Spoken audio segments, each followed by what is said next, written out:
It's time for a Big Blue Kickoff Live. Nobody can ever tell you that you couldn't do it, because you did. On Giants.com. You know what I saw? New York Giant pride. And the Giants mobile app. 17-14 is the final. One touchdown, we are world champions. Believe it, and it will happen. Part of the Giants Podcast Network. Let's go out there like a bunch of crazy dogs. Hello, everybody. Welcome to Big Blue Kickoff Live on this Monday afternoon. Paul Dottino, John Schmeelk with you. It's all brought to you by Cadillac, the official luxury vehicle of the Giants. Coming to you from the Hackensack Meridian Health Podcast Studio. Keep getting better. Hello, everybody. Giants have a new coach, yet the game looks exactly the same. They fall to the Green Bay Packers 27-20. They get a fourth quarter lead in this game. The defense gives up a drive. Offense comes down. Jameis Winston throws an interception in the end zone. And Paul, in another competitive game against a team that we think is going to make the postseason, the Giants have a lead in the fourth quarter, but they cannot close things out. Yeah, not just have a lead in the fourth, but actually regain the lead in the fourth. I mean, and that's what even makes the gut punch more painful, is that you did come back, regain the lead, think you're like, okay, wow, we climbed that emotional mountain, and then suddenly you fall back into the cavern again. It's funny, you look at some of the numbers, and they only had 296 yards of offense at the Packers. But then you dig a little bit deeper, they only had 7 possessions, and they scored touchdowns on 4 of those 7 possessions. They dropped 4 or 5 wide open passes too. That too. So while the numbers look okay, it was 5.8 yards per play, I think, for the Packers. Again, not a great number, right? But not good enough again. And when you get a lead late, they were not able to get a stop when it mattered. And, Paul, we can break down some individual plays in this game, and we can certainly do that. I thought the Giants had opportunities to get off the field late in the game, and, they rushed 5 guys on that big 3rd and 10. Burns got chipped. Dexter got doubled. You had one-on-ones for Darius Alexander, Abdul Carter, and Demetrius Flanagan fouls. They all didn't not just get to the quarterback, but got completely stoned and allowed Love to sit back there and hold it. And then Cordell Flott, who's the Giants' best cornerback right now, is one-on-one with a rookie. Granted, a rookie that outweighs him by about 30 pounds and is about 3 inches taller than him, but still a rookie, and is unable to make a play on a contested catch. And it kind of, to me, summarized what we've seen with this defense in a lot of these games late. Guys are in position where they can make plays, and whether it's up front with the pass rush, which is supposed to be the strength of this defense, or in the back end, not enough guys are making plays when they're in a situation and a position to make those plays. Both key passes on the decisive touchdown drive, the first one you just mentioned, and on the second one, when Brian Burns is coming on the pass rush and is about 0.2 seconds too late, and the pass goes to Watson in the right corner, and Black is all over him, gets his hand right in there. And Watson makes the above, the X's and the O's catch. He wins the 50-50 ball. And think about it, folks. I just said to Johnny Mack and John right before the show, the Packers win 2 50-50 balls on the game-winning drive. If the Giants just win one of the 2 50-50 balls, there's a real shot that they win the game. Well, the throw to Watson was a first down throw, right? In the corner of the end zone? Yeah, but it's a touchdown. I understand, but they still have 3 downs to try to score after that. They do, but yes. Who knows? No, who knows? Exactly right. So I'm going to take this into now a larger conversation, because I'm sure we're going to get calls about the defense and Shane Bowen. We got him on the postgame show yesterday. So I want to kind of preempt that and have a discussion about it. So the way I look at this, Paul, the way the Giants run this defense, I thought Tiki Barber yesterday on the postgame show, you can go check it out on the Giants Media Pass podcast feed. They've always put the postgame up on there, and Tiki's awesome. You should tune in just to hear his analysis. Don't worry about what I say and what Paul and Bob says. Just listen to Tiki. He's great. And, we've got a lot of calls about complaints about Bowen and how he does things and all that stuff, and I've generally pushed back against it because I don't see anything obviously wrong with what he's doing. And Tiki, I thought, made a really good case last night for one thing that I think is a fair criticism. Bowen does blitz, all right? It's at top of the league blitz rate, no, but it's around 20th in the league, something like that. And yesterday he was 45% blitz rate in that game. But he says, look, they're mostly 5-man pressures, and is usually just a linebacker over the center. And you don't see a lot of exotic stuff with the pressures. No. And that's fair. And if that's the criticism, I'll buy that. I think that's a fair criticism. I looked it up. Their 5-man pressure rate is near the top of the league, which means they don't often bring 6 or 7.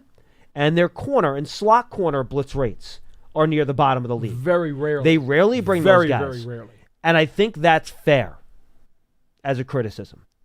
However, Paul, I was thinking back, because I was thinking about this a lot last night as I watched the Lions being unable to score against the Eagles, who I think might have the best defense at football, by the way. Their defense is just playing on another level in Philadelphia. It's a real dichotomy. The last 2 weeks they are. Yeah, correct. Well, and what they did to the Giants in their last game against them, they did a really good job in that game as well. Yeah. But when Bowen got here, I was thinking back to when we first did the shows, when we talked about Bowen's defense, right? Okay. How did we talk about Bowen's defense? We talked about it as a defense, and please correct me if I'm wrong about this. Well, if I'm remembering wrong, let me know. And I'll let you know. Generally, you would get 4-man pressures with a lot of wide rushers on the edge. You would play a lot of bend but don't break zone behind it, right? And with those individual rushers, you would try to get home with 4 guys. And that's how we discussed the defense when he came here, correct? We did. Okay. We did. For the most part, do you think it's fair to say, I think maybe he plays a little bit more man-to-man than he thought he would when he came here? I thought maybe it would be a little heavy. They're about the second or third highest man-to-man rate in the league. Yeah. I think that's probably a little bit heavier than we thought it would be when he got here. I'd agree with that. But other than that, I think for the most part, this defense is run, and it looks like I thought it was going to look in terms of schematics when they hired him. I think he's generally been true to what he was before he got here. You think that's fair? In a lot of ways, yes. Yes, in a lot of ways, yes. How do you think he hasn't been besides the man-to-man thing? Well, I come more from the Belichick and Spagnuolo school of thought, and I am more into sending a corner blitz, sending a safety blitz. Oh, no, I get sending that. These other things. And again, if that's the criticism, I think that's fair. But we didn't see him do that a ton when he was in Tennessee, is my point. Yeah. If you're saying he's been true to himself and his style, I agree with that. So and this is where I'm going. If you're going to hire him as your defensive coordinator, that's what you have to know that you're getting. Right. That's what's advertised. You don't hire Shane Bowen to start blitzing all over the place and being aggressive with blitzes. Right. That's not why you make that hire. I agree. Right? I agree. Okay. So, is that an excuse to say if things aren't working, should you not change things and do other things to try to create pressure and all that stuff? Sure. But now let's talk about how this Giants defense was built. Paul, was this Giants defense built to blitz extra guys and put the onus on the secondary, to especially with Paulson and Debo not out there, to play one-on-one and get put out on islands? Is that how this was designed? I see your point. However, it was designed so that your front takes care of business. Absolutely. And you give your secondary a little extra help Understood. by leaving guys in coverage. So, again, that's not to say things can't be done better, but I think the way Bowen's always done it, and the way the personnel was designed with the defense, this is what it was supposed to be. And I think we saw, and I didn't interrupt you, Paul, I'm sorry. But I follow where you're going with this. And I want to make this point. I do think it is important to mention, though, that there have been some significant injuries in the back seven that also make you have to do some significant tweaking on occasion. And I agree with that. And I don't necessarily think we have seen as much of that as I would have liked. Okay, but I'm not sure the tweak would be to bring extra pressure and put more pressure on those guys to cover one-on-one. No. Okay, fair enough. I agree with that, too. So, and I think the formula can work. You look at some of the best defenses in the league, like the Seattle Seahawks, they have a bottom 2 blitz rate in the National Football League. Yeah, I know. They never blitz. I know. They have one of the best defenses in football, right? They do. And I think if you look, and I think this is a fair drive to look at, because it mirrors end-of-game situations. The last drive of the first half of the Green Bay Packers, All right? They get the ball with 1 minute and 5 seconds to go on one timeout. They're trying to score on that drive. Okay? The first play of that drive in a 1st and 10, they complete a 10-yard pass to Romeo Doubs. Yeah. But Abdul Carter wins quick inside and puts Love right on his keister. Okay? So, but you know what? You rush 4, you get pressure, the quarterback gets hit and he completes a pass, tip your cap. Yes. That's fine. That's what you want. Yes. Next play, Jordan Love, incomplete pass to Doubs. Dexter Lawrence gets a one-on-one on that. Pushes his guy right into the backfield. Love throws off his back feet. They throw an in-cut. Deonte Banks plays good coverage. It's incomplete. Yeah. Everybody did their job on that play. Again, Absolutely. 4-man rush. Yeah. That's how it's designed. Next play, all right? You have a play where this was the pass short to Musgrave, and it should have, I think that's, all right? Then you get to 3rd and 10. Guess what? You rush 4. You play cover 1, safety in the middle of the field, and you can do that. Why? Because you're only rushing 4 guys. You have another safety deep. Good defense. No one is open. Even though Dex is doubled, Burns is chipped, you eventually get there. You sack Jordan Love. Yeah. That's what it's supposed to look like. And Yes. Paul, why did it look that way? Because the guys up front got to the quarterback because they won. Because they won. I won't dispute that. But in the fourth quarters of these games, you're not seeing that formula work. No. I don't know if the guys up front are gassed and they can't do it. And by the way, the coverage in this series was very good. Jordan Love was forced to hold the ball on that 3rd and 10 because nobody was open. You're not getting the coverage you need in the second half, in the fourth quarters of these games, either on the back end. So I see it work at the end of the second quarter, but it's not working in the fourth quarter. And again, this is not to say that this is not just on the players, folks. The coaches can do stuff too to help. I'm not saying they can't, though I will bring it back. There was a play in this game where Bowen does bring a cornerback blitz, and I got to find the play. It was where is it? I wrote down all the 3rd downs. It was on a 3rd down here. Let's see. Can I find it? I do not see it here. But there was a play where they brought a corner blitz off the left side.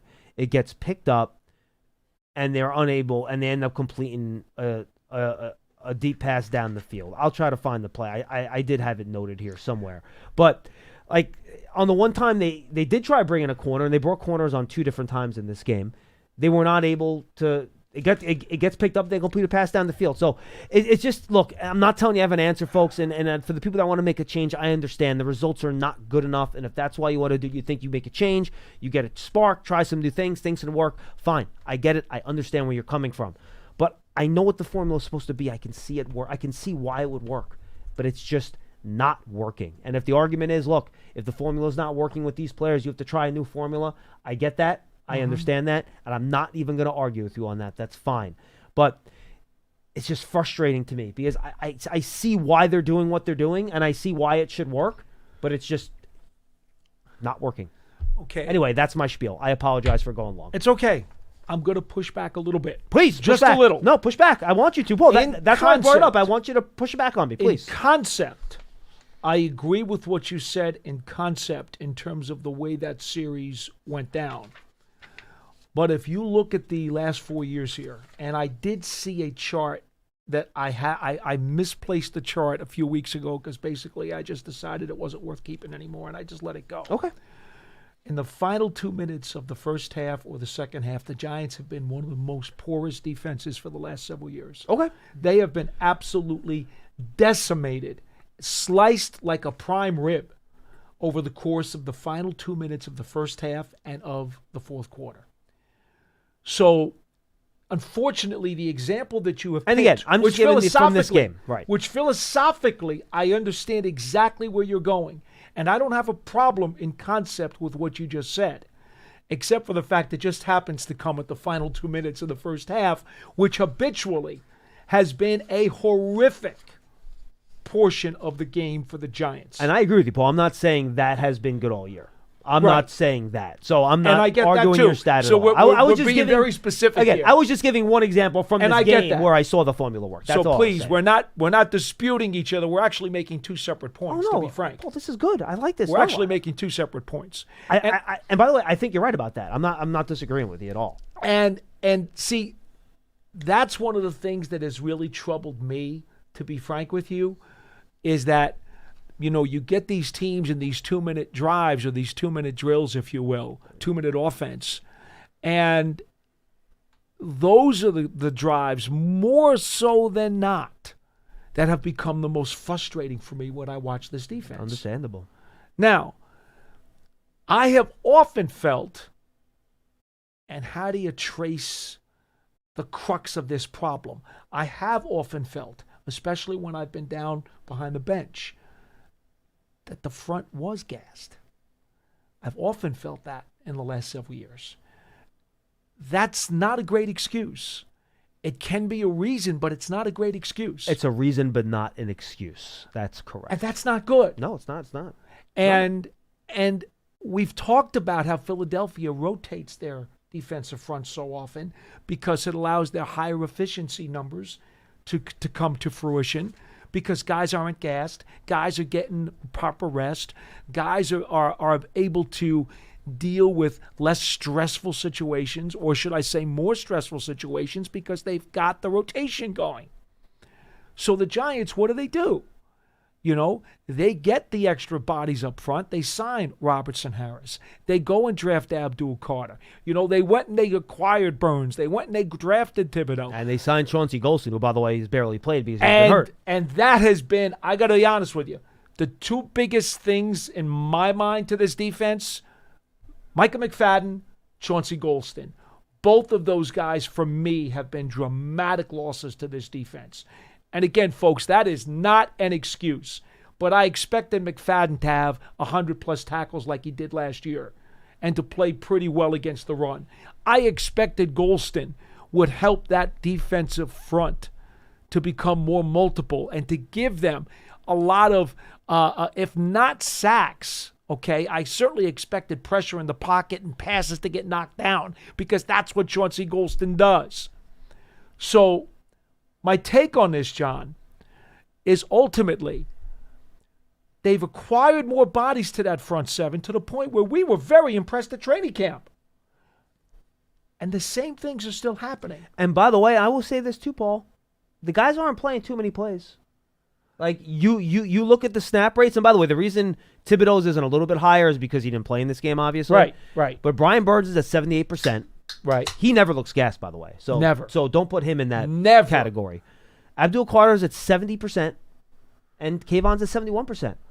I mean, that's not too many snaps. No, it's and not. Dexter Lawrence is at 69%. And by the way, we talked about this when everyone said, how are they going to use Carter? We said between the two guys and how you split it up and play them all three at once, they'll come in around 70. And We that's kind of expected that's that. exactly what we said before. I wrote a whole story on Giants.com about We talked about this. Right. So it in that regard, it's come out like it was planned.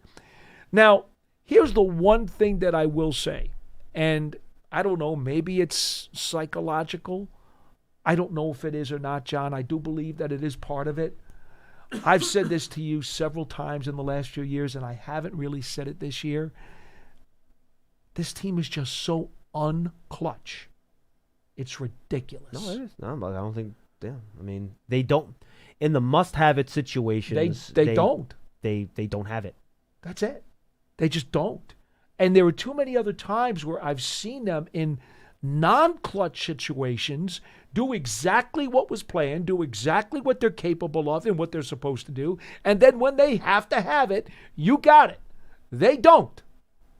Unclutch. Is that a psychological thing now? Even more so than fatigue or scheme? Is it simply now that mentally this group just doesn't have the mental fortitude to be tough enough to overcome whatever fears they may have because it's happened to them so often? I don't know. It's a good question. I don't know the answer to that either. I mean, Black is there. Flott's there. I mean, I'm not going to kill Corey Black. No, too I don't much. want to He's kill those guys. sixth-round He's a rookie. pick. Right. But my point is, those guys were there to make the play. Both times, they were right where they needed to be. Will Allen, I've talked about him before on this show, and I got along great with Will Allen, former Syracuse corner, first-round draft pick, played here for like 8 years, whatever it was. He was always in position to make the play. He was always there. The hand was in the DB's, the wide receiver's face. The hand was in his chest. It was always there. I forget. What year was it? He would never intercept the ball. I was either in high school or I was in early college years when it was Will Allen and Will Peterson with the two corners. Yes, the two Wills. And they had like 8 dropped interceptions in a year or something like that. What year was it? Was that like 99 or 2000? Yeah, probably 98, 90, something like that, late 90s. You remember the year I'm talking about, though, right? Oh, Where they were absolutely. Just and they just couldn't catch the damn ball. Because I have never seen a pair of corners like Will Peterson and Will Allen who played so well, were so gifted, and then not only would they not intercept the ball, there would be times you'd say, how in the world did the receiver catch that? He had it. And they still gave up the reception. Right. Anyway, again, unclutch. I don't know, folks. You could talk about this as long as you like. I just wonder if psychologically some of these guys are a little damaged. A couple of things on this game real quick, and then we'll get to your calls. I thought the offensive line did a pretty good job, especially running the ball in the second half. A lot of downhill stuff. How much fullback stuff did we get in the second half with Bellinger as the fullback? We got a lot of that. We got a lot of 2 tight end stuff again. Tyrone Tracy, I thought, ran the ball better than he has all year round. 2 weeks in a row. He's run the ball nice. He has run the ball very well. So I think you tip your cap to him. Yep. He did a good job. Isaiah Hodgins.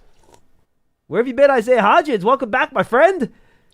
Comes in, makes a couple nice plays. There was one ball that I thought he could have caught on the final drive, but I think the defender got his hand in there. It was a tough catch. I'm not going to kill him on that. Yeah. But it was good to have him back, and he ran those little dig routes and crosses over the middle like a big receiver should.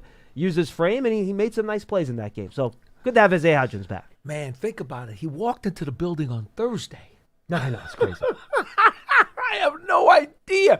And Kafka also made note, and he's right, Hodgins used his frame to help block some downfield, too, to make sure that he was keeping an extra guy from that extra level from getting involved in the tackle. Hodgins played very fundamentally sound football. And to be frank, how many games do you recall praising him for since the 2022 season? Because in 23 and 24, to be fair, folks, he was pretty invisible. And he didn't play a ton either. He was inactive for a lot of those games. He was. And then when he did play, there wasn't much there. But he looked like the 22 Hodgins all of a sudden. Yeah, I thought he did too. So those are the main guys I wanted to kind of bring up in these games that I thought did a good job. Anything else you want to point out before we get to the calls? Well, I did like seeing Chapman in there on the goal line as the fullback in the goal line offense. Now, by the way, he ran. How about him getting mad when he pushes the quarterback outside and then Singletary didn't cut behind him? I know. And he turns around and he goes, no, cut inside. What he didn't know was that Quay Walker was right on Singletary's tail. And if Singletary cuts that inside, it's going to be like a 3-yard loss. Exactly. I just thought it was funny. He turns around, he's like pointing, no, you're supposed to run over there. And but he got revenge on the second play. It wasn't a great block, but sure. Got enough. He got enough. Got enough. He got enough to score the touchdown. That's yes, fair. He did. Yes, he did. Anything else? No. I was actually pretty impressed how Cooper held up against that block. A linebacker. Chapman's a big guy coming at you. He's a very big guy. Yeah. Anyway. Which is why you only have to get enough. 201-939-4513. 201-939-4513. Let's go to Donnie in Queens. He will lead us off today. Donnie, what's going on? How are you guys? We're good. Haven't been calling as much this season because, frankly, other than venting frustration, I really haven't had much value to add to the show. So I figured I'd be better off sitting back and listening. But I'm looking forward to the value today, Donnie. What do you got? Yeah, so something happened yesterday that I thought was kind of a stark contrast in winning organizations and losing organizations. And if you look up north into Buffalo, how they handled their situation with Keon Coleman yesterday, who was benched, I believe he was late to a meeting or something to that effect. And then even after the game, one of the players on the team, Dawkins, the left tackle, stood at his locker, addressed the situation, and kind of made it known that this is not acceptable here. And then you look at the Giants, who had their own issue with Abdul Carter yesterday, who, frankly, should not have played yesterday. He should have not gotten a jersey. But then even in the locker room after the game, Dexter Lawrence felt no need to address it with Abdul. Brian Burns didn't think it was a big deal. And this has been a continued trend. I know, John. No, Donnie, hold on. You know I need to correct facts when they are presented incorrectly. Brian Burns did address it. He just did not talk about it with the media. Please be very careful when you try to make a statement that is erroneous, because that's not flying past. That's not flying past me. What did he say about it, Paul? Burns would not answer the media question about it. He said that he had addressed it, and he said we just. Oh no, I think Donnie's point is that he didn't address it publicly. I think that's the point. Okay. Donnie was trying I'm to sorry. I thought you said he did not address it to Carter. I'm sorry. Well, to me, my take from Brian Burns was, and this is a general quote, it was no big thing that needed a big talk. That was what he said. And that, yes, he said he had spoken to Abdul about it, but it was no big thing that didn't need a big talk or a big sit-down. That's because the guy who was asking him was trying to blow it up and turn it into a stick of dynamite. Burns is very good at downplaying distractions. That's what he does as a leader and as a pro. I have great respect for Brian Burns, and I think he handled it correctly. Yeah, and Donnie, and I think, too, I don't know how Keon Coleman handled that internally versus Carter either. I understand what you're saying. I think it is good and important that whatever Carter did do incorrectly, that they did bench him for that series, and, you show there has to be accountability there. I don't know what Carter did. I don't know if it was late for something, what he did. I don't know. Coming out that he missed a team meeting. I didn't see that this morning. I'm sorry, Vidani. I didn't see that. Abdul confirmed himself on Twitter that he did miss the meeting. The report was that he slept through it. He said he was getting treatment. This is just all happened within the last half hour on Twitter. Okay, got it. Donnie, honestly, I was struggling to get through all the tape today, and I have not been on social media. I apologize. And my larger point was going to be that this has been an issue now dating back to Odell, who did countless things that deserved discipline, and that these are not accepting. Me and you, John, had this conversation last year about Deonte Banks, where I was like, when are they going to sit this guy down, take his jersey from him? Certain things cannot be tolerated, and these things are continuing to happen. And Paul, it's an opinionated matter, and certainly, maybe you prefer things to be handled behind closed doors. The Buffalo Bills certainly didn't seem to think that. And they put their player on blast. And I feel like the Giants have allowed this culture of things being way too easy for their players. There's more reports now. If you want to say they're not true, I think Dan Duggan's a good reporter, that not only did he miss the walkthrough, he has been late consistently throughout the season. Okay. And that Dable is giving it a pass. Donnie, here's the problem. I'll let you respond. No, finish up, Donnie. Stay here. Don't go anywhere. Okay, I will. During the 2007 season, Plexico Burress was late for team meetings and missed team meetings every single week of their Super Bowl season. Tom Coughlin would always fine him and discipline him the entire year and never announced it until later on in the year. Tom got a little ruffled and, I got to deal with Plexico. And then a couple leaks came out that he was fined a couple of times. It happened virtually every single week of the Super Bowl winning season. But you didn't hear about it. No, hold on. You did not hear about it. You did not hear about it from the coach or from the players in the locker room. They didn't publicly rip this guy. They didn't publicly expose or embarrass this guy. Now, in fairness, we also don't know if that's what happened with the fines and stuff internally in this situation. I don't know that. No, we don't know that. I don't know that. So I don't want to speak to what I don't know, but I speak to what I know to be true, Donnie. And unfortunately, to what you're saying, I just gave you a case, and according to your opinion, you would have disapproved of Tom Coughlin's handling of Plexico Burress. Team winning in spite of a player. Oh, no. But winning, let him go. But winning should not matter. If it's a principle that you're trying to profess, then winning or losing should not matter. Okay, Exactly. so now And I you want would not to have rip handled Tom Plaxico Coughlin? Burress that way. Do you want to rip Tom Coughlin? You want to do that now? Paul, let him But talk. Tom Coughlin is not a perfect coach. He's a great coach. In that persistence, he should have suspended and stopped that in the beginning. That's what he should have done. Now, they won in spite of it.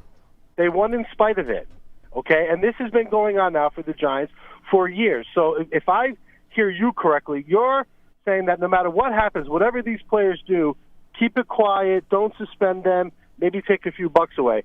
I totally disagree. And I could be wrong, but to me, it's now Ben Burris, Deontay Banks, Eli Apple, who famously once told the reporters he had to go use the toilet to clean it up and make it a little more safer for the airwaves here. And now Abdul Carter, who is literally bantering back and forth with fans on Twitter about his suspension while you guys are on the air.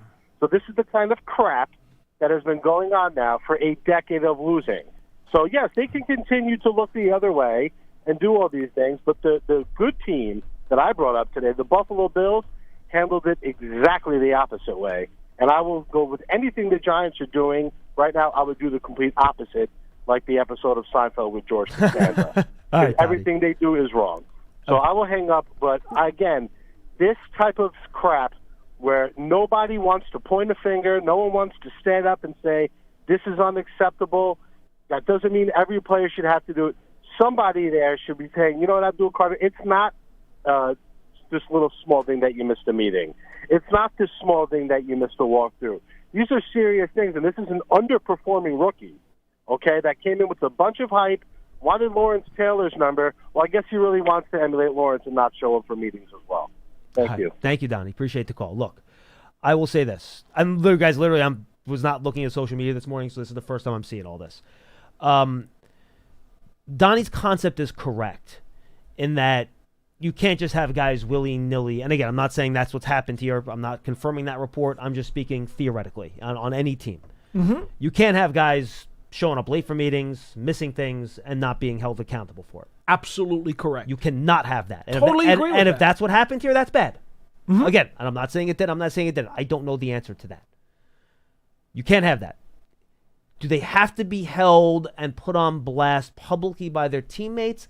I don't think that's a necessity, but I think it is a necessity for the point to get across internally in front of the teammates that that's not acceptable and that can't go on. Now, again, this is not speaking specifically to this situation. I have no idea what's going on with that, okay? That's how I look at it. I don't think it has to be done publicly, but I do think guys have to be held to a high standard in the building, No doubt. in general, and that, I think, does, to Donnie's point, translate to a higher standard of play when guys are held to a high standard of accountability. I think overall, as a guiding principle, Donnie, I think that is correct, and I don't disagree with what you're saying. Yeah, I agree with that too, John. But Donnie seems to want the public blast.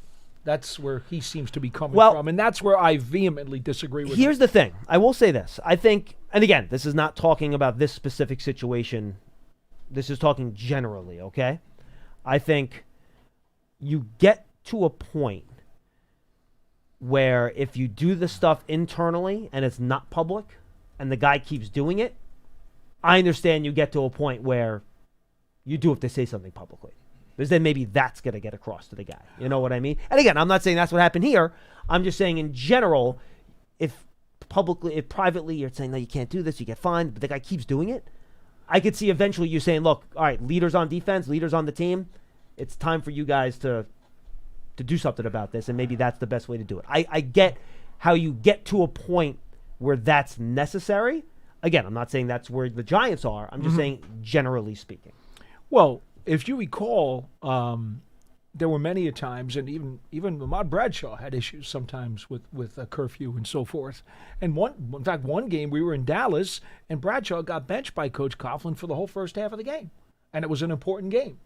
So what happens is usually a coach who is going to try to maintain discipline and respect in the locker room, and you're absolutely right, John, he's got to deal with everybody in that locker room. And if guys see that such discretions are going to be ignored or just kind of fluffed off, it causes a bad problem throughout the locker room. And everyone has to be treated the same way. No doubt. So here's what I would say, and we don't even have to go to Bill Parcells and Lawrence Taylor. We're not even going to go there because that was unique. Okay, that was totally unique. But here's what I would say. What happens is you find a guy a few times, okay, 1, 2, 3, whatever it turns out to be. And the CBA, by the way, has regulations for these things, as you know. So you find him a few times. Then you take some snaps away. Whether he doesn't start, whether he misses a series, he misses a quarter, he misses a half, or maybe he does miss a game. Those are all options if the guy continuously becomes a repeat offender. Now, if the guy misses some snaps, like yesterday, we all noticed that Abdul Carter did not start the game, right? We all saw it. Everybody in the building saw it. Everybody on television saw Abdul Carter did not start the game. So what happens? Somebody's going to say something to the coach and say, whoa, why didn't Abdul Carter start the game? And the coach is going to say, coach's decision, we had an issue, done with it. Well, now it's been brought to public light. The question becomes, and I think this is where Donnie and I have a tremendous chasm of disagreement, how much do you allow that thing to become exposed to where it becomes a volcanic eruption and a huge distraction for your team? I think that becomes counterproductive. And I think that's a good point, too. I agree with that. And that's where I'm going. Again, I can see if it gets to a point where, and again, I'm not saying that's where the Giants are. If you get to the point where you think that's the only way you can salvage the player and get him doing things the right way, I think that's your last resort. Now, I don't know if this has been, maybe this is not the first time Keon Coleman's done this. Maybe it's been habitual. Yeah, maybe we know nothing about I have no what's idea. going on in Buffalo. And we don't even know exactly what went on here. That is correct. Again, I'm just talking theoretically. Sure. So, but yeah, generally speaking, I think, yes, you don't want to generally throw guys under the bus publicly. I generally rarely do good things come out of that. And by the way, players in the locker room, as much as, and I get the point that you want respect, you want order, and you want everyone to be treated equally, if you start allowing the transgressions to become totally public, well, a lot of guys in the locker room are going to look at you a little squinty-eyed too. They're not going to be real happy with that. Well, here's the thing. That's why if it's going to be done, and he talked about Deion. Again, I didn't see any of the Keon Coleman stuff yesterday. He talks about Deion Dawkins doing it. If it's the leader of the team, one of the captains, that has a pulse of the team, and he thinks that's what the team would want, and it helps the locker room more than hurts it, potentially, then that's a different conversation too. So I think it's very specific in terms of when it's needed, when it's not, and it's going to be very particular to the locker room, to the player that you're talking about. But some players, you might do that, and they might shut down, and you might lose them if you do that. And it Other matters players, who you says might it push. too. That matter. All of that matters. It's a very those situations are delicate to handle, and I think it's very, very individual to the players in the locker room to figure out in what circumstance is the best way to do it in certain ways. Yeah, I said. agree. That's why I just thought Donnie was a little broad brush. And but I think his general point, though, that you got to make sure you hold people accountable is 1,000% absolutely correct. agree with that. Yes. I mean, Donnie, on that, I'm definitely with you. We're on the same highway there. And I don't think he's wrong either that we're just taking different exits off the turnpike. And I don't think he's wrong. In the recent history, some of the stuff with Odell, like there was some stuff where stuff was let to slide, which should not have been let to slide. I think that's fair, too. Absolutely. But that wasn't the initial call. Correct. It was about Carter. Again, I'm trying to bring you and Donnie together. No, that's what I'm trying to do. I said we're on the turnpike. I know. We're just on different exits. That's all. Donnie, good to hear from you. It has been a while since we heard from you. Good call. All right, let's go back to the phones. 201-939-4513. Let's go to Rob in New London, Johnny Mac. Rob, what's going on? Hey, guys. How's it going today? We're good, Robbie. How's it going, man? Hey, it's going. I mean, this year's been pretty tough, but let's move on from that. So as far as this whole it's November. Carter. That's where we are. So the optics are really bad. But the thing that concerns me is his playing performance. I mean, he sort of reminds me now of Isaiah Simmons. So the question I have to ask is, let's draft Reuben Bain. I think that's what we have to start concerning ourselves with. Also, Rob, just time out coaching. real quick. I think Ruben Green's a great player, by the way. I think he's going to be a top 5 draft pick. He's going to help whatever team he's go to. You can't draft another edge rusher. You can't draft another edge rusher at the top 5. You can't. You can't. The only way you can do that is if you trade a guy like Thibodeau. It's the only way. So do you draft a safety then? Because is a safety a top 5, or do you go for a corner? I think I want a quarterback in top 5, not a safety, right? Because the number 1 defensive back in college is a safety, not a cornerback. No, that is true. I don't know where you go with Rob, that. honestly, in this year's class, and I don't want to get too far ahead to the draft year because I know you want to talk about the coaching search too, and you should hit that next. This is the year, in my opinion, if you have a top 5 pick, you get the hell out of there, and you make a trade, and you try to get more draft capital later in the draft. Anyway.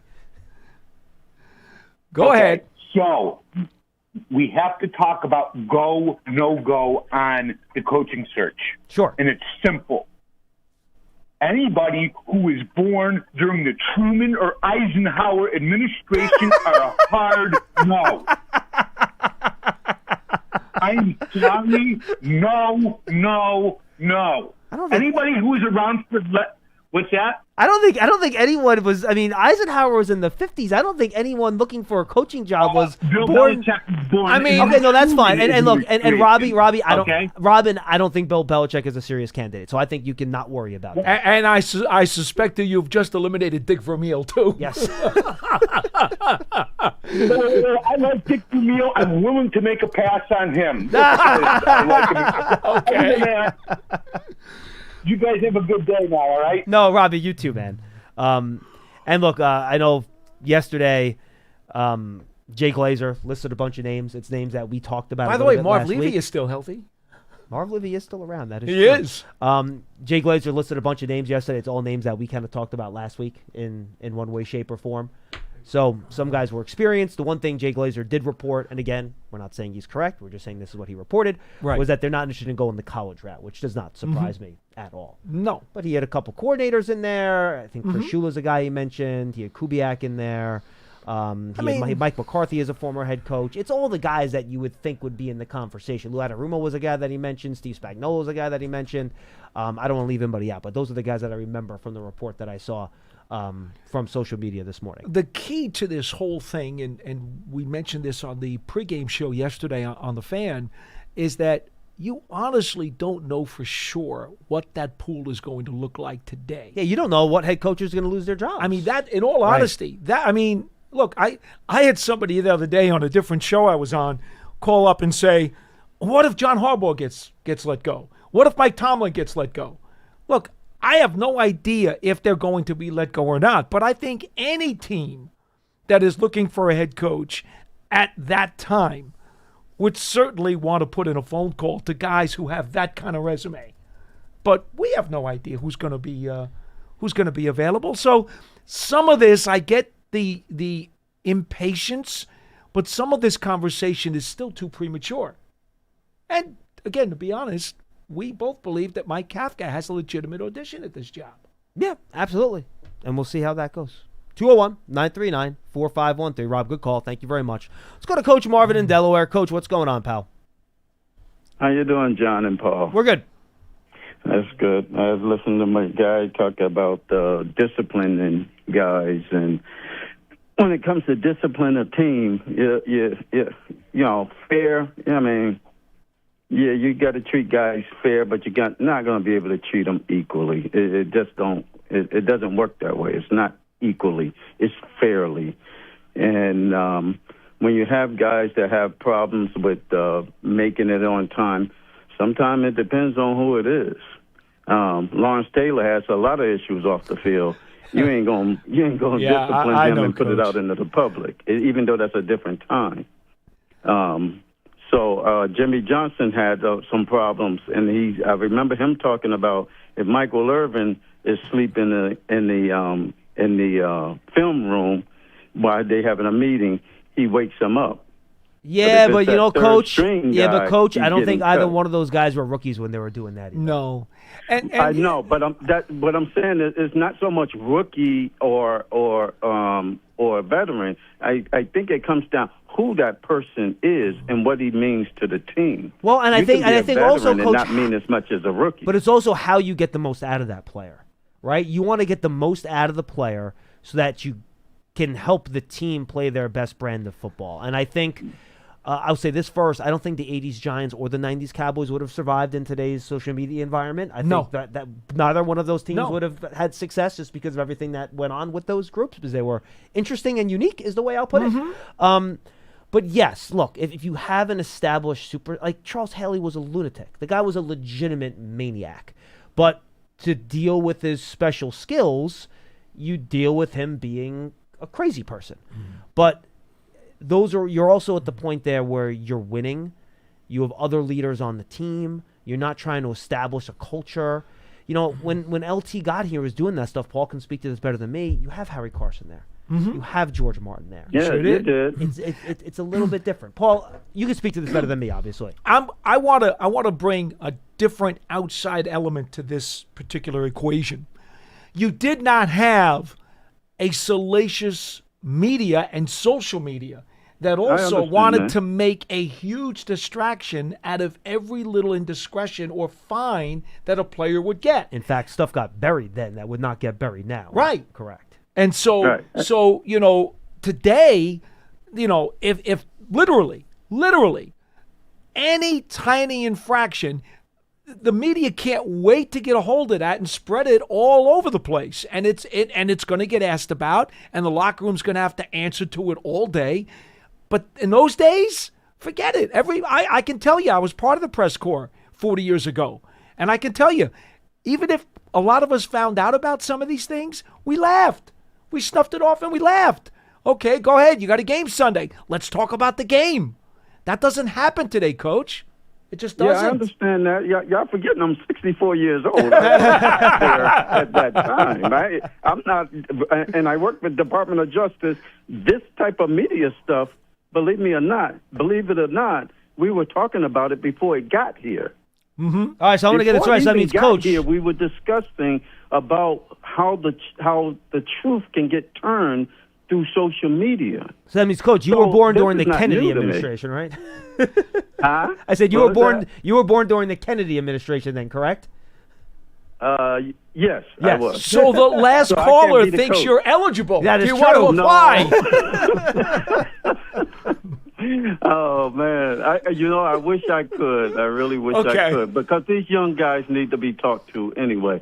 But what I wanted to really talk about, John, you was right about talking about Shane Bowen, about his system and all of that.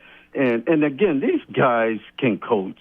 All of them can coach. You can't get these jobs and just be some knucklehead off the street and just have some crazy idea about defense.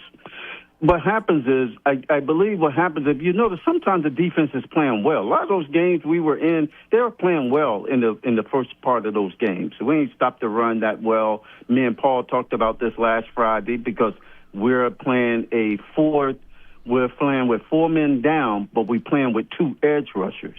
They're not actual defensive ends. They're edge rushers.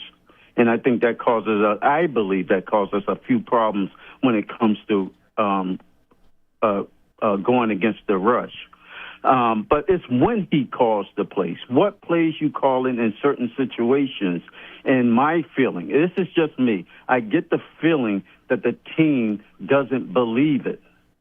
And when I call a play, they need to believe in what I'm telling them that's going to happen. Now, Coach, you know what? You might be right about that. There's no way for us to know whether that's true or not. Right, we don't. You're right. We don't know. And that kind of goes to the psychological question I talked about before. It does. And so what happens is they have to believe, and I feel sometimes they don't believe in the call, or they don't believe in themselves to that call that's being called out, and they're not executing it the way it needs to be executed. If you look at the body language, you listen to them talk, in the issues that you're having with, now Abdul Carter, he's on the bench. You had that thing with Burns when they said that he came off the field upset about a call. He said he wasn't, but people took it that way. They talked about Dexter Lawrence and his performance. You talked about Okarke and his performance in the last 2 years. You're talking about Banks and how he's not playing well. And everybody on the defense, you hear it and you hear it. And it seems like it's like they losing a belief. And it seems like you get into the fourth quarter, and they always say, oh, my God, here we go. All it takes is one play and make you not believe and say, oh, my God, here they come. And we can't stop them. So my feeling is this organization right now, and this is my last part, is we're not at the crossroads. We're in the middle of the crossroads. And either we're going to go forward, back, right, or left. We need to figure it out because the traffic is coming, and we're going to get run over if we don't figure that out.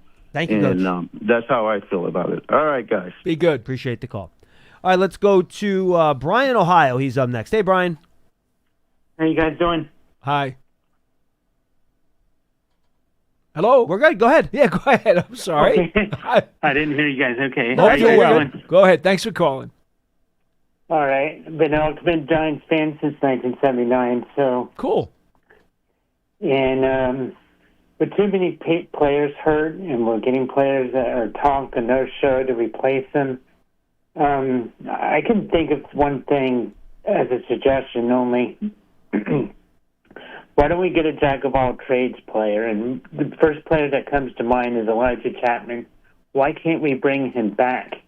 With he played yesterday.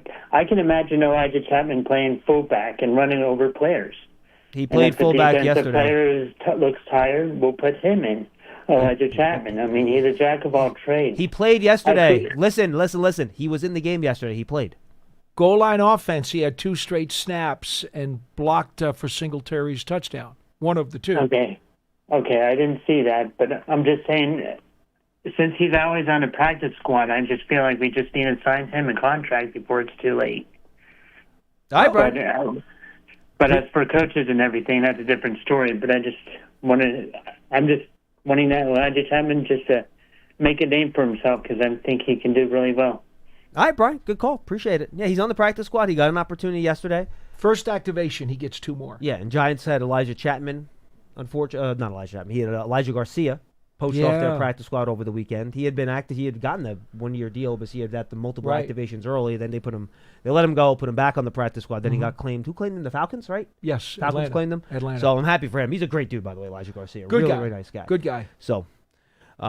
Good to see him get a big opportunity here. We could screen one more too, Johnny Mac. But let's go to Dave in Cranford. He's up next. Dave, what's going on? Hey, John. Hey, Paul. Hi. Hey, John, in particular. We could talk Carter. Okay, fine. I'm done with that conversation. And it's concerning. I think it's one of those things that in a game and in a season, it takes on more energy just because everything's under the microscope because it's been so frustrating. But Dave, and by the way, I have no problem with fans being upset about it and paying attention to it. It's a story. Your 3rd overall pick got benched for something during the week that he didn't do right. That's I'm not downplaying the story at all. It's real. Whatever happened. I agree.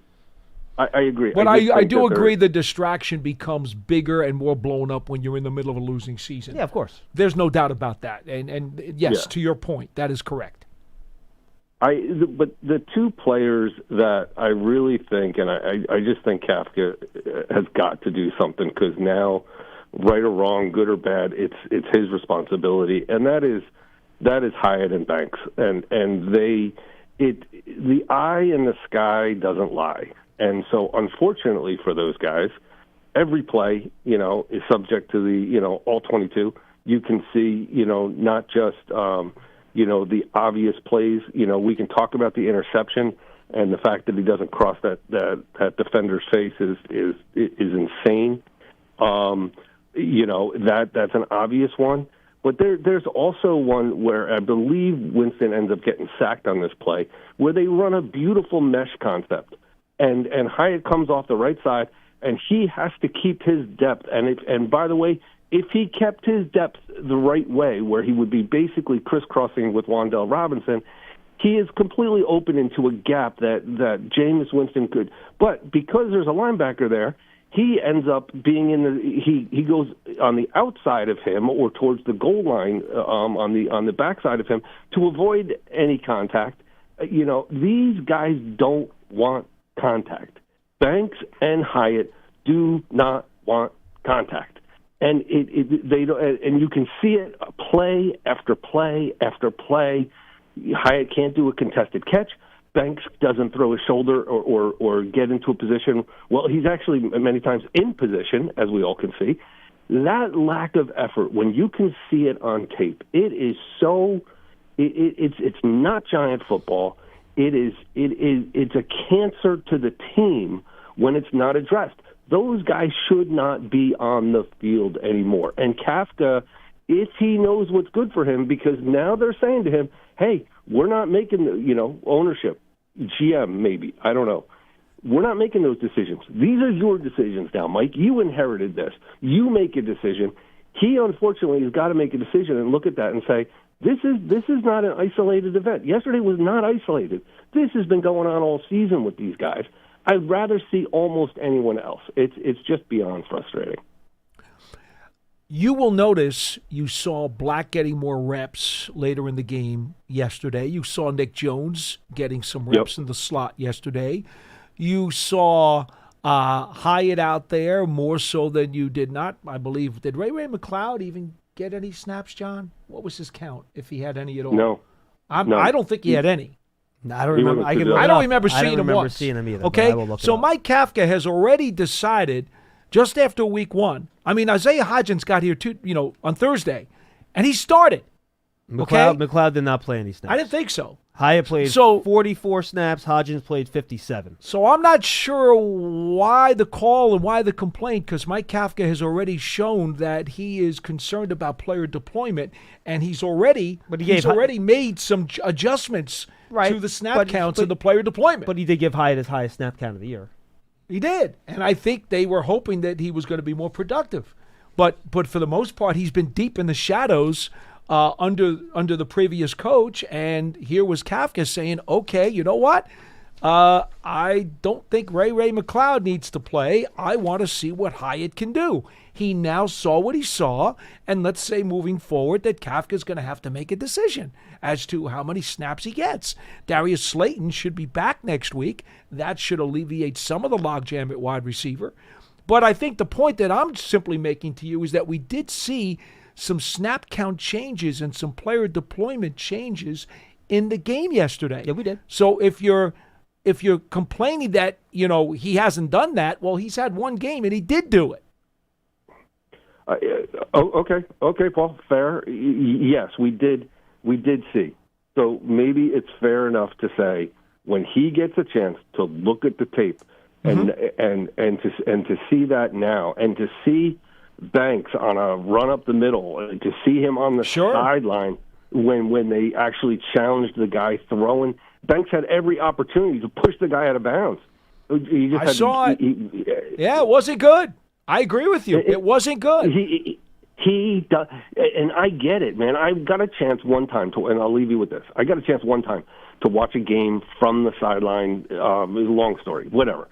And you and Paul, John, you guys have been there. You know what I'm saying. Oh, it's fast and violent. It's not like sitting in the front row. No, it is not. No. The collisions, the smallest hit that we watch on TV and say, oh, no big deal, is a car wreck. These guys, I get it. But at the end of the day, I grew up on Mark Collins and Kenny Phillips and Antrell Roll. These, relatively speaking, they're not small guys, but relatively speaking on the football field they are. And they would come up and they would put their body in harm's way every play when they were in position. And these guys don't want contact. They simply, Hyatt's used to running free in Tennessee, and Dante Banks is used to being the fastest, most athletic guy on the field at Maryland, and it doesn't translate to the NFL. You have to have a physical presence, and they don't have it. And unfortunately, the All-22 shows it, not once, not twice, but it's a pattern. And Kafka, unfortunately, I agree, he did some changes, but those guys, they simply cannot see the field. Now, maybe guys coming back, Slayton, maybe the cornerback Adebo, these guys come back and that alleviates it, but it shouldn't even take that. It should take a coach saying, hey, guys, until you can show me you can run the right play, you're not back on the field. You haven't earned you guys haven't earned it. We've given you more than enough opportunity to prove it. Thanks, Dave. Have a day. Appreciate the call. You know Look, what's interesting? I understand his frustration, and it's year. I do too. It is I get it. It is year 3 for both guys. It's getting late early. It is now a first game new head coach though, and he needs to be able to evaluate on his own. Yeah, I don't know if you start. I don't know if you start the guys from you don't zero. Start from scratch. But you don't. But You I don't think start as from the new head scratch. coach, you have to give each guy an opportunity to prove to you, as you're the head coach, that Correct. they can do it. Because I think that's fair. He needs to find out if they will respond to him. Yes. And the other thing, I wanted to mention this about Banks, and I know he's become a whipping boy here, and quite frankly, he's brought a lot of it on himself. Because, there's been bad plays. He's the whipping pole because he has done enough to send his game in the wrong direction. And no one's going to dispute that. But when he was a rookie, he was physical. He did hit guys. In coverage He did specifically. tackle. Yeah, he did a little bit. And I haven't seen that. It's like it disappeared. I don't know where it went. He had much more grit to him. Yeah, and he wasn't when a he was guy. rookie. And he wasn't a guy in college that I ran from contact either. No. in the run game, or at least not He that I didn't recall. shy away. I would have to go back and look at my notes, but I don't. I don't remember recall any of that. That's Neither why I do I. loved the kid so much when he was coming out. Right. He wasn't just nudging guys. He wasn't stepping back. He I wasn't agree. doing any of that. So he had it in him. What took it out of him the last 2 years? I don't know. And if you're Mike Kafka and you want this job and you want to succeed, you're going to try to see if somehow you can get it out of him. Let's go to Marcus in California to wrap things up today. Marcus, what's going on, man? Hey, how you guys doing? We're good. That's good. Man, hope John Mayer's getting better again. Just always want to say that. But, yeah, it just felt like the same thing yesterday, man. It just is what it is. And I don't want us to lose every game and tank, but I hope everybody wins out and we get that number 1 overall pick and we trade out. Like, I feel like that's the only way we're going to get better, man, is if we get that pick and trade way back and just November 17th. keep building, because there's only like 25 guys on this team I would keep. That's what you get. All right. Marcus, So, appreciate the call, man. that's- Yeah, sorry about that. We're over. I wanted to make sure that we wrap up here. That was the first call. We got the first calls on the draft. November. Johnny Mac, mark it down. November 17th this year. First picks we got on draft strategy. Yeah. By the way, then just for the people that haven't paid attention, if you're not, go check out Draft Season, our draft podcast. Tony and I will have a good show yesterday talking about his top 25 players. This is not a good top 10 year. There's enough good players, but there's not a lot of guys that you're jumping through hoops to draft in the top 5. Right. Which is why I said previously, this is a trade down type of year. The problem is that it's going to be hard. Right. Now, I think Ty Simpson, if he comes out of Alabama, when you watch him, Paul, you'll like him. You told me to. Now, you told me he did not play great against Oklahoma. I over saw the some weekend. of that game, Oklahoma and I beat was them. a little like, I need to see more. Yes, understood. And this is his first year starting, too, which I know you're not going to like that either. I'm not a but big fan of there could be a team that wants to get a quarterback and would want to move up for that. So, and there are some good edge players in this draft. They're down the Parkway, down 287. You have Arvell Reese in Ohio State. You have Ruben Bain, who the previous caller mentioned out of Miami. That some people might, though someone told me that Ruben Bain might measure under 32-inch arms. Oh, my. As an edge rusher. So that could be a problem. Ryan Wilson, again, if you check out Draft Season, said that on Draft Season to us last week. So, look, or was that 2 weeks ago? That might have been Chad Ryder 2 weeks ago. Either way, go check out both episodes. This is not a great top 5 year. So I don't know. Again, who knows where the Giants going to be picking? They have their last 4 games, I think, are games that they should have a chance to win. Then again, we've been saying that for weeks, and they just never win any of these games. But they always have a chance. Well, yeah. Well, they've actually been in games too. It's not like they just say they have a chance. They actually have had a chance to win all these games. They absolutely do. So yeah, I think when you look at it, that's kind of what the draft class looks like. I don't think there's not going to be a top 5 corner. Put it this way: the top corner in this year's draft class has a torn ACL and hasn't played this year. Yeah, Jermon McCoy out of Tennessee. So I don't think you're getting a top 8, top 7 corner. Caleb Downs, you want to draft a safety in the top 5 or 6? He's a great player, but that's kind of high for a safety. And not a great offensive tackle draft class either. No. So you're running out of positions. Maybe wide receiver, Cardell Tate, pardon me. Yeah, I know who you mean. I know Cardell Lake is the former Steelers Yes, safety. I know exactly where you are. I'm going to do that this offseason many times, by the way. Oh, I'm sure you will. Carnell Lake, it's close. Jordan Dyson at Arizona, but again, my. I want to make sure I had the names right, by the way, on the Glazer report. I looked it up. The names he mentioned were McCarthy, Matt Nagy, because these are guys, he talked about guys with former head coaching experience. Right. McCarthy, Nagy, Arthur Smith, Steve Spagnuolo, and then the two non-former head coaches that were coordinators he mentioned were Lou Anarumo and Chris Shula. So I wanted to make sure I had those names right from the report, just so we're all on the same page. All right, everybody, that's Big Blue Kickoff Live, presented by Cadillac, the official luxury vehicle of the Giants. We're in the Hackensack Meridian Health Podcast Studio. Keep getting better. Just a reminder, folks, you can find all of our podcasts on the Giants app, giants.com/podcast, or your favorite podcast platform. The video is also on our YouTube channel. Make sure you check it out. We're live on Big Blue Kickoff Live every weekday at 12:30. Giants Huddle Podcast coming your way this week. The rapid reactions on the audio feed from yesterday. Check that out. Stay with us all week as we continue to break down the Giants. Next week, it's the Detroit Lions, as they came off a game where that's ugly. As bad as I've seen their offense look in a long Ugly. time. Which is why I said the Eagles' defense is playing so well, because that's 2 weeks in a row that they made the Packers look terrible and they made the Lions look terrible. Two good teams. So that looked like the old version of Goff. it did. He was not good. The pressure got to him, and he kind of just collapsed under the pressure, even when they weren't getting pressure or blitzing. Anyway, that's a story for another day. See you tomorrow. 12:30. That's Sitek and Lance on Big Blue Kickoff Live. Thanks for being with us. We'll see you then.